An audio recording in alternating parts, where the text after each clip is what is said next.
Salut à toi, ici Corinne Huette de bossthemath.com. Dans cette deuxième vidéo consacrée à l'algorithmique, nous allons créer des algorithmes simples, tout d'abord en langage naturel, puis sur calculatrice, TI ou Casio. Alors il faut vraiment maîtriser ces petits algorithmes simples pour pouvoir passer à des algorithmes plus compliqués par la suite. Je te dis à tout de suite. Voici notre premier exemple. Je te demande de créer un algorithme qui calcule et affiche l'aire d'un rectangle après que l'utilisateur a entré les dimensions du rectangle, à savoir sa longueur et sa largeur. Alors inutile de te jeter sur ta calculatrice, ce n'est pas dans cet ordre-là que l'on va travailler. Tout d'abord, tu réfléchis mathématiquement à ce problème. Ici, on a affaire à un rectangle. Ces dimensions sont grand L et petit l, longueur et largeur. Et donc, ce qui nous intéresse, c'est d'avoir son aire. Tu connais la formule pour l'aire d'un rectangle? C'est égal à longueur fois largeur.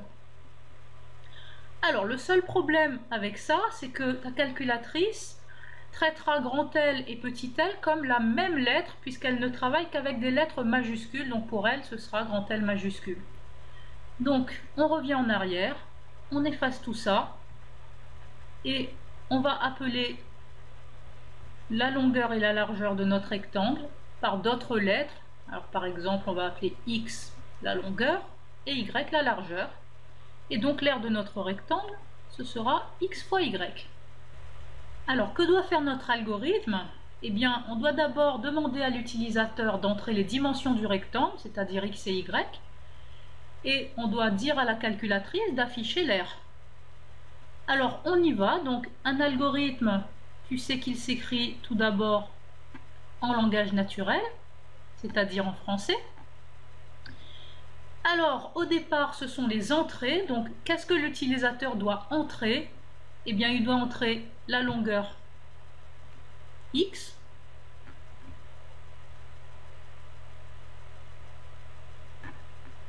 et il doit entrer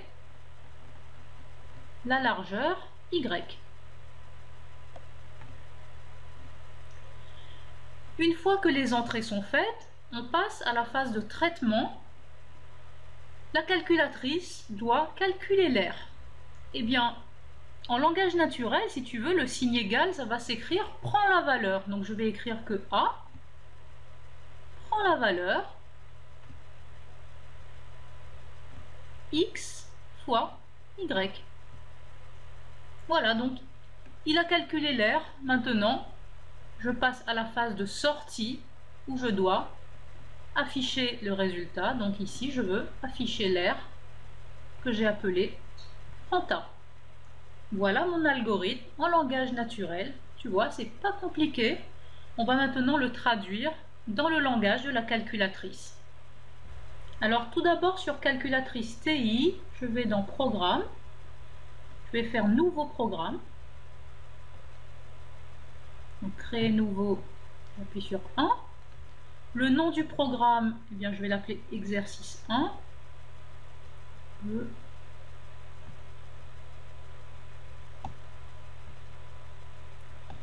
X1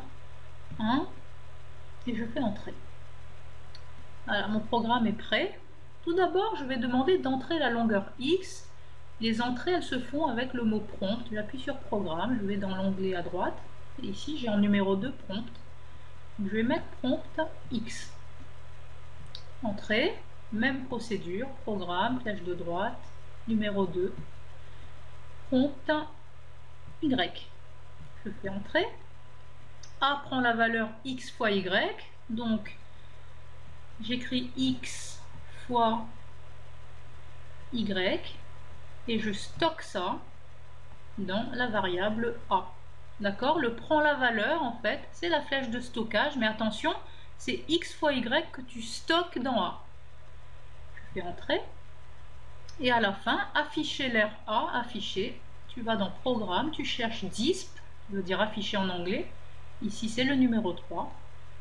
Et on va mettre A. Entrée. Voilà, notre programme est prêt, on va le quitter. Et on va y retourner pour l'exécuter, alors c'est le programme exercice 1, donc exécuter en haut, on y va. Je fais entrer. Voilà, il me demande X, donc je vais mettre par exemple une longueur qui fait 10, entrée. Il me demande Y, donc je vais mettre par exemple une largeur qui fait 3. Donc est-ce que tu es d'accord que si notre rectangle il mesure 10 sur 3, son aire c'est 10 fois 3, ça fait 30. On y va, entrée. Donc tu vois, le résultat ici c'est 30. Alors le problème c'est que il me demande X et Y. Moi, je ne sais pas ce que c'est en fait. Je ne suis pas censée deviner que c'est longueur et largeur. Pareil, le résultat 30, ça symbolise quoi? Alors, je vais te montrer comment on va améliorer ce programme. Donc, tu retournes dans Programme et tu vas faire Éditer. Entrée. Alors ici, pour prompt X, prompt Y, au lieu de demander X et Y, on ne sait pas de quoi on parle, on va plutôt demander une longueur et une largeur. Alors, à la place de prompt, on va supprimer, on va aller dans Programme et on va aller chercher Input. Tu mets le numéro 1 et tu vas mettre entre guillemets le message que tu veux voir affiché sur ton écran. Donc ici, je veux voir le message longueur égale. Alors, les guillemets sont ici. Donc je vais faire alpha plus. Je vais taper longueur avec les lettres de mon clavier.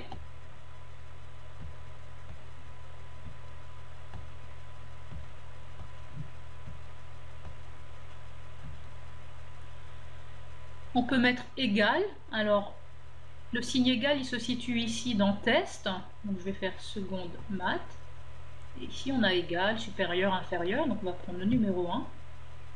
Et je vais fermer mes guillemets.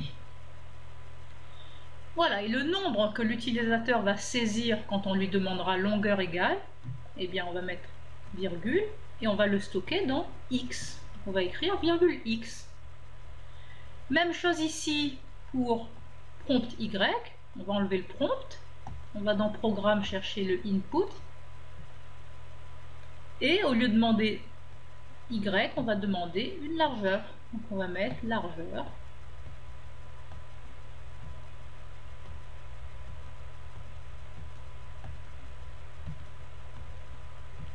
Égale, alors seconde maths, c'est le numéro 1, on ferme les guillemets, et on va mettre virgule Y pour que le nombre entré soit stocké dans Y. Alors ensuite, il calcule X fois Y. Ça, il va le stocker dans A qui est censé être l'air. Et à la fin, au lieu qu'il m'affiche juste un nombre, eh bien je vais lui dire d'afficher un message. Donc entre guillemets, je voudrais qu'il me dise que c'est l'air. Donc on va écrire R égale. On va fermer le guillemet et on va mettre virgule A pour qu'il affiche le nombre qui a été stocké dans A. Voilà, alors tu vois, quand je mets des guillemets dans mon programme, ça va être écrit textuellement sur l'écran, longueur égale, largeur égale, R égale. On va quitter, on va lancer le programme pour que tu t'en rendes compte. Donc je peux refaire entrer directement là.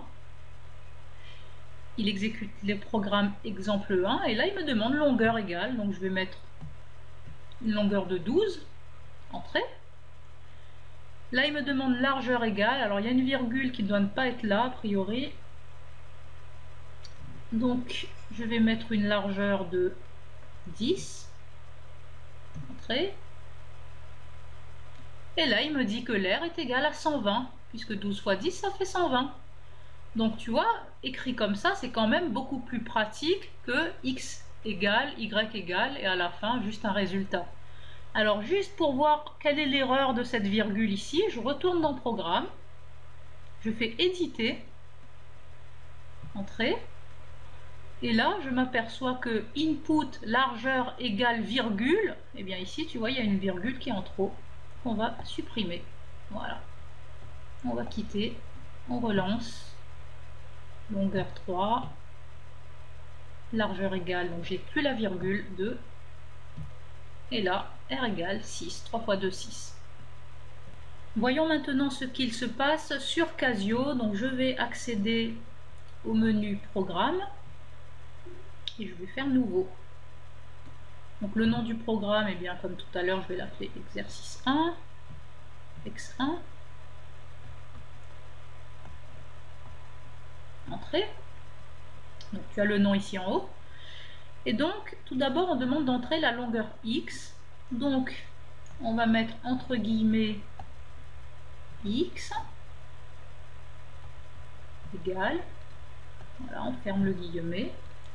Il faut chercher le point d'interrogation ici dans Programme, donc en faisant Shift vars, on met point d'interrogation et on va stocker ça donc dans X. On recommence le processus pour Y, donc entre guillemets Y alors, égale, Shift point, on ferme le guillemet, le point d'interrogation et on stocke ça donc dans la variable Y. Entrée. A prend la valeur X fois Y, donc X fois Y, je le stocke dans la variable A, entrée. Et pour afficher l'air A, eh bien, j'écris tout simplement A avec ce petit triangle rectangle ici. Et je fais entrer. Voilà mon programme, donc je vais le sortir, exit, exit, et l'exécuter ici. Donc il me demande X, je vais mettre une longueur de 10.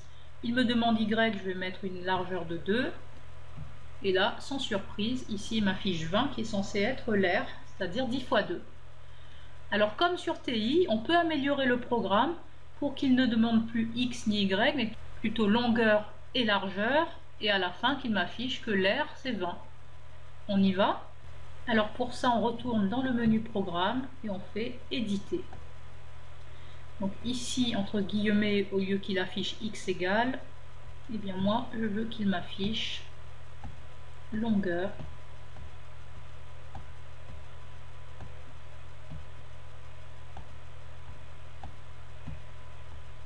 égale. Il stocke ça dans X. Ensuite, pour les Y, au lieu qu'il m'affiche Y égale, eh bien je préfère qu'il m'affiche largeur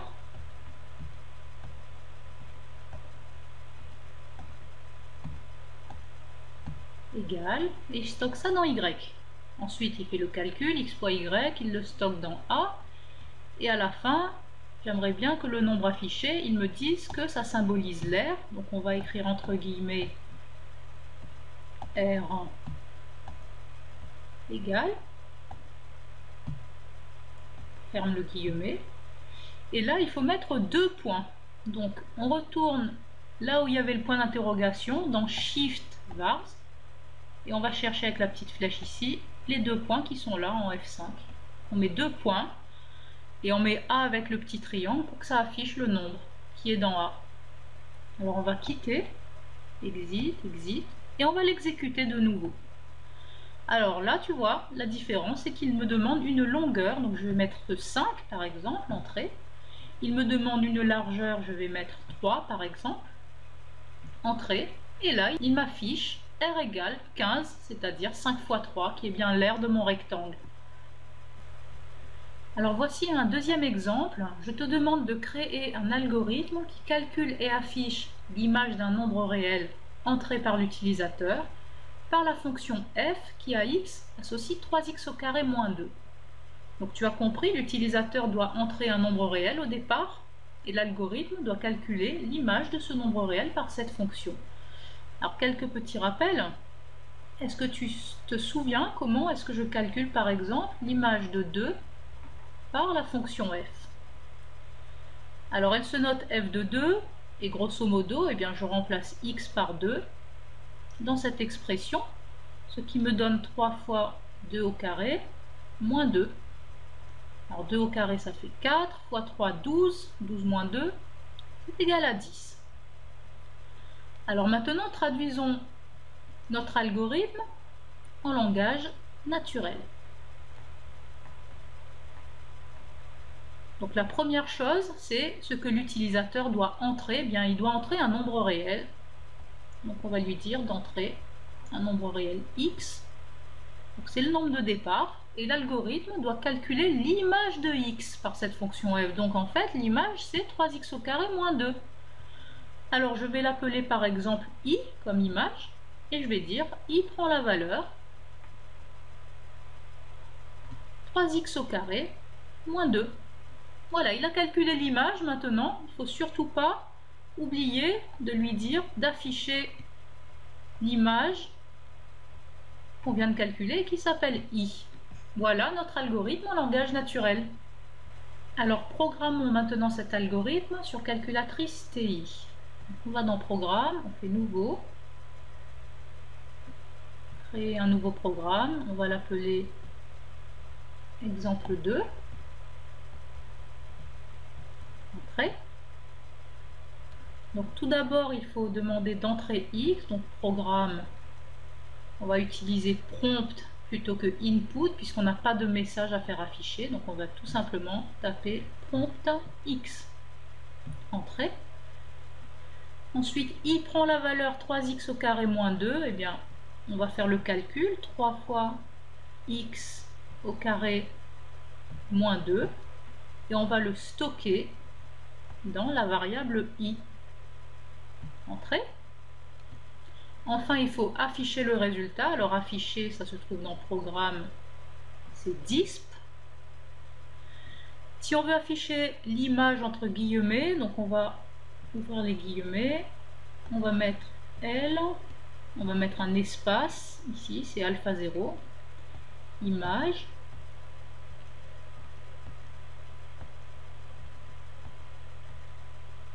de nouveau un espace, 2 espace x. Alors on peut mettre 2 points si tu veux. On ferme les guillemets et on n'oublie surtout pas de mettre virgule i pour qu'il affiche le nombre i qu'il vient de calculer, c'est-à-dire l'image du nombre x. Donc voilà, mon programme est prêt, je vais le quitter et on va l'exécuter. Donc c'est le programme 2, entrée.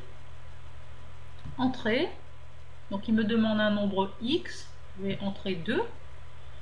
Alors si tu te souviens ce qu'on a fait précédemment, on a trouvé que l'image de 2 c'était égal à 10, alors je vais faire entrer. Voilà, et là il me dit l'image de x, 2 points, c'est 10.